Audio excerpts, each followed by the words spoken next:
बिस्मिल्लाहिर्रहमानिर्रहीम। शुरू अल्लाह के नाम से जो बड़ा मेहरबान नहायत रहम वाला है। Welcome to the G voice. मित्रों, नायाब ज़्यादा लाड प्यार और तहफ़्फ़ुज़ देते थे और ज़्यादा ताल्लुकात से हमेशा मना करते, जबकि जीएम हौसला अफजाई करते और बेहतरीन मशवरे देते। मित्रों, जीएम पालिका रोज़ मीन के ख़ावंद थे और निज़ा से बहुत मोहब्बत करते थे। बोन को प्रोडक्शन बनाने में सारा काम उन्हीं का था।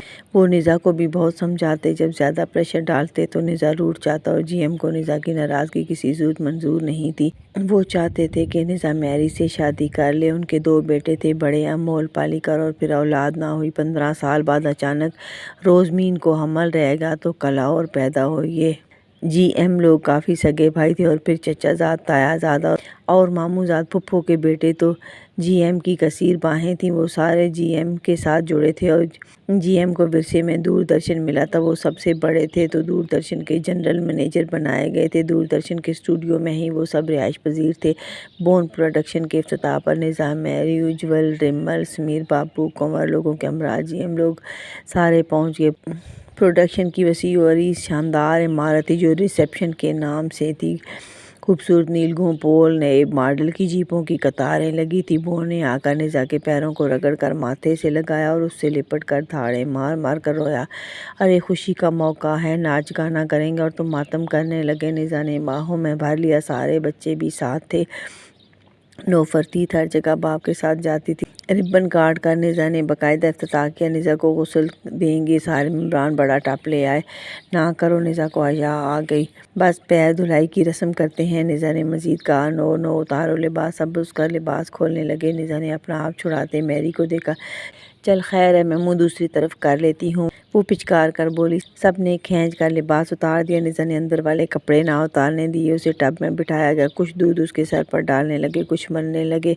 नो नो, मज़ा नहीं आ रहा, सब उतारना होगा। जीएम किसी की कहाँ सुनते और निज़ा को दूध से भीगे देकर उज्जवल और कुमार भी मचल गए और मैरी को बाहर धकेल कर निज़ा को बेलिबास कर दिया। मुझे भी न लाओ, मैं भी तो शलेशमा हूँ। 8 साल नौफरतीत भी निज़ा पर चढ़ गई, मगर उसे टब से निकाल लिया गया और घंटा नहलाई धुलाई और मस्तियों में वो दूध के साथ निज़ा को भी चाट खाते हैं। और जब कोई बहुत बड़ा मकसद होता था तो दूध से गुस्ल देकर मुकाबल को पिलाया जाता था। निज़ा बुरी तरह थक गया था। उसे लिबास पहनाया गया तो मैरी अंदर आई। सब टब में मुंह डाले दूध पीने में लगे थे। मैरी भी झुक गई और चुल्लू भर भर कर पीने लगी। सारा टब पी कर उन्होंने धोकर भी पी लिया। पीटर आओ ना यार, अब बस करो। पीटर माइकल का रिश्तेदार था और निज़ा के पास ही रहने लगा था। जाओ, अब तुम्हारा निकाह होगा। सब ने धकेला। निज़ा सोफे पर दराज था। बुलाया, जाओ, अब तुम्हारा निकाह होगा। सब ने धकेला। निज़ा पर सारे बच्चे चढ़े थे। मैरी भी वहीं चढ़ गई। मैरी ने शौक से पीटर को देखा। निज़ा ने उसे बताया था, तुम्हारा निकाह करूँगा। प्यारा है। मैरी ने अपनी तरफ से सरगोशी की, मगर सब ने सुन ली तो सब हंस पड़े। पीटर आकर निज़ा की गोद में सारा कर रोने लगा। निज़ा, मैं तुमसे बहुत प्यार करूँ, मुझ पर यह अन्याय ना करो। मैं जानता हूँ शादी के बाद मैं तुम्हारी निगाहों से गिर जाऊँगा। वो रोता कहता, पहले से राजी तो करते, निकाह की डेट पहले रखती। मैरी ने निज़ा को हाथ जड़ा। हंसी का रेला आया। पीटर पीला जर्द हो गया और कांपने लग गया। हाय अल्लाह, क्या करूँ, नहीं है तेरी दुनिया में कोई, तो किसी फरिश्ते को इंसानी शक्ल में भेज दे। बेशक बकालत पढ़ने के बाद वापस बुला लेना। निज़ा ने नहायत बेबसी से पुकार दी। निज़ा, ये क्या बात हुई, एक ही बार में थोड़ी होता है, क्या पता मुझे अमल ना ठहरे। मैरी झट से बोली, या अल्लाह, ऐसा ना करियो, फरिश्ते को वापस ना बुलाइयो, मेरी रोज़ कुछ अरसा जो लेगी। निज़ा एकदम चिल्लाया। नस नस कर सब लोट पोट हो गए। जीएम ने निज़ा के माथे का बोसा लिया और उम्मीद जगाकर बोले, बैल बंदा है, इसे पहले पका कर खाते हैं, फिर चिल्ला करें। फरिश्ते वाला आइडिया बहुत अच्छा है। ये दुनिया के कुत्ते रोज़ बेटी के काबिल नहीं है। मित्रों, इतने वो बेअंदेश की अक्ल से पैदल लगते चीखो पुकार मचा दी कि या अल्लाह, फरिश्ता इंसानी शक्ल में भेज। निज़ा भी अल्लाह को समझा कर बोला, या अल्लाह, इंसानी शक्ल में फरिश्ते इब्राहीम अलैहिस्सलाम के पास भी आए थे, तो अब भी कोई मसला नहीं होगा। वो कुछ अरसा रोज़ के साथ रहे, रोज़ को एंटरटेन करे, और जब हमल हो जाए तो तुम उसे वापस बुला लेना। मैं तुम्हारे एहसान के बदले एक मस्जिद बनवाऊंगा। अल्लाह को ना समझा, वो खुद समझदार है। मैरी ने हंसते हुए उसके बाल ख़राब किए।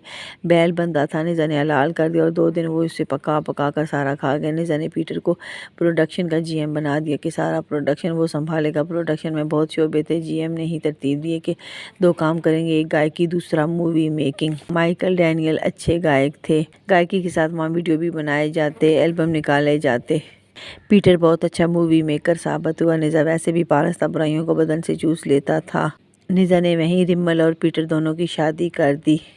निज़ा फ़ोन पर बात कर रहा था। वो रूम में अकेला था कि मैरी आकर बेड पर लेट गई। आज 20 दिन हो गए थे प्रोडक्शन का इफ्तिताह किए। निज़ा ने रिसीवर चूम कर रख दिया। वीरा ठीक है?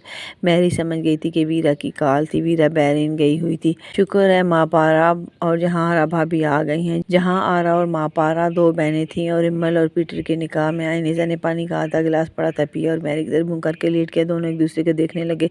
फिर मैरी ने फूंक मारकर उसकी पलकें उड़ाई। माशाल्लाह प्यारे हो। निज़ा मुस्कुराया। फरिश्ता नहीं आया? निज़ा बोला। दिन तो लगेंगे, आसमान दूर है। मैरी जैसे तसल्ली देती थी। निज़ा देखता रहा, फिर कुंडल बनाने लगा। निज़ा उसके बालों को उंगली पर लपेट कर कुंडल बनाया करता था। मैरी सोते वक्त अंडर गारमेंट्स उतार देती थी और ज़रा ढीला फलालीन का लिबास पहनती थी, मगर फलालीन डबल अस्तर वाला होता था। रोज़ सिंगल और ढीले फलालीन में मैं तुम्हारा उज्जवल के सामने आना भी पसंद नहीं करता। वो बोला। मैरी करवट से सीधी होगी ना, और तुम जानते हो मैं 8 साल नौफरतीत के सामने भी सिंगल फलालीन में नहीं आती। मैरी बोली। हो कि मैं जानता हूँ, बट याद दहानी मेरा फ़र्ज़ है। निज़ा ने उसके चेहरे पर हाथ फेरा। रोज़ जब मैं वीरा को छोड़कर आया तो 5 दिन ऊपर हो रहे थे। अभी बात हुई है, उसे डेट्स नहीं आई वापसी पर। उसका टेस्ट करवा। अगर वो प्रेग्नेंट हुई तो फिर मैं उज्जवल से कहूँगा वो भाभी से मीट करेगा ताकि दोनों बच्चे साथ के हों। ठीक है, जो तुम्हें मुनासिब लगे। निज़ा झुका और उसके गाल से अपना गाल रगड़ने लगा। सुनो रोज़, तुम्हें याद होगा आज से 12 साल पहले मैंने तुम्हें वलीयत में लिया था। तब तुम पूरे 18 साल की थी। अब 31वें साल में लगी हो। अप्रैल 69 में तो पूरे 31 साल की हो जाओगी। हिसाब रखते हो? इतना हिसाब रखोगे तो जल्द ढल जाओगे। मैरी ने उसके गले में बाजू डाली। वो बेहद उदास हो गई थी। निज़ा ने करवट ले ली तो मैरी ने भी उसकी तरफ मुंह करके करवट ले ली तो निज़ा ने भी उसकी गर्दन में एक बाजू डाल लिया। रोज़ पीटर अच्छा है, बट मैं उसका कैरियर ख़राब नहीं करना चाहता। तब उसकी शादी कर दी है, वो प्रोडक्शन संभालेगा। वीरा से भी बात हुई है तो मैंने एक फ़ैसला कर लिया है। आज से 12 साल पहले मैंने तुम्हारे वली मेजर जितन को वचन दिया था कि मैं रोज़ की कमार अपनी हयात में तकमील कर दूँगा।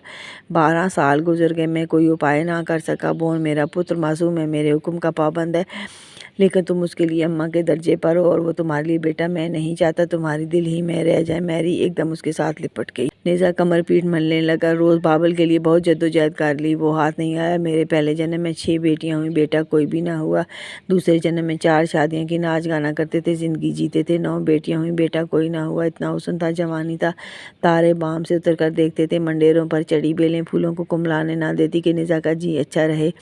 रात बेला के फूलों के खिलने का मंजर पूरी बस्ती को महका देता। अब्बा लोरियां दे देकर सुलाता, पर पलकें ना जुड़ती। यौवन आबोताब से तना रह गया कि दोते दोतियां भी बदन की रानाइयों से खेलते। दोते दोतियों के बालों में भी चांदी उतर आई, पर बदन का यौवन ना गया, बालों की स्याही ना गई कि आखिर समय आ गया। दोतों ने दुआई दे देकर आसमान रुला दिया, मगर बुलाने वाला ताकतवर था। मुझे जाना पड़ा। मन्नत जूं की तूं रह गई। मेरे आखिरी अल्फाज मैं फिर आऊँगा मुद्दतों बस्ती में गूंजते रहे। फिर जन्म हुआ। बापूजी ने सूरज बापू का वचन बना के पाला। बोन मेरा पहला वो एहसास है जिसने मुझे एहसास बरतरी दिया कि मैं दूसरों से कम सी नहीं। मैं भी मोतबर ठहरा कि मेरा बिन ब्याहे बेटा था। फिर तो मेरी ज़िंदगी में आई तो मेरी वो इबादत हो जिसकी कज़ा नहीं। मैं तुम्हारे साथ किसी भी ऐसे तलक का तस्वर नहीं कर सकता कि जिसमें तुम्हारी बेहरमती हो या तुम्हें तकलीफ़ का सामना हो। मेरे बापूजी ने मेरी वो तरबियत की है जहाँ रोल मॉडल बनाए नहीं जाते। मैं ख़ुद रोल मॉडल हूँ। लोग मुझे देखकर अपने आप को संवारते हैं। मैंने कुरानी अल्फाज में होंठों और ज़बान की लिपट का मज़ा लिया तो बापूजी ने इसे फॉलो किया और कहा, ये एक लतीफ़ आदत है। रोज़ मेरी जान, हम कड़ियों से बंधे हैं। मैं दान किया गया, बट वचन जूँगा तुम है तो मैं अपनी बेटियों से नस्ल सांझी का वचन निभाऊंगा। नारायण ख़ानदान में मैं अपनी नौफरतीत मंजिली ब्याह दूंगा इंशाल्लाह। रोज़ बाबल नहीं आता, मैं हारा नहीं हूँ, मैं बलवान हूँ, मैं फिर आऊँगा। उसे पाने वो मेरे अधूरे जिस्म की तकमील है, बट मैं तुम्हें मज़ीद कष्ट में नहीं डालूंगा। तुम फिर जन्म लो, वली की तलाश में कष्ट उठाओ। नेवर। वीरा डिलीवरी से फ़ारग होती है, मैं ख़ुद तुमसे निकाह कर लूँगा। मैरी बर्दाश्त ना कर सकी और उसे लिपट कर बुरी तरह चीखें मारने लगी। हाल में सब मौजूद सन्नाटा छाया और निज़ा की बातें दम साधे सुनते थे। निज़ा जब कहा है तो फरिश्ते का इंतज़ार कर लेते हैं। माइकल के वालिद बोले, डैड फरिश्ते ने आना होता तो 20 दिनों में आ जाता। निज़ा बोला। निज़ा मैं जानता हूँ, रोज़ का लिबास उतारना तुम्हारे लिए भी क़यामत से कम नहीं होगा। रोज़ ताकतवर है, महामारी आ रही है तो हम मज़ीद चंद साल और इंतज़ार कर सकते हैं।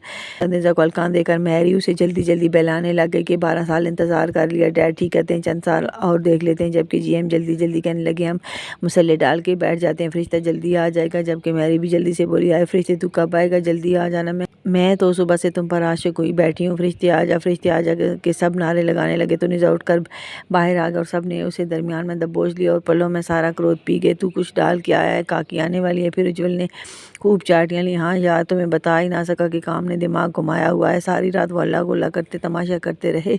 मैरी भी फुल लिबास पहने फ़ौरन आ गई थी। वो बेंतशी इतने खुश थे जैसे दुनिया के फातिहा हों।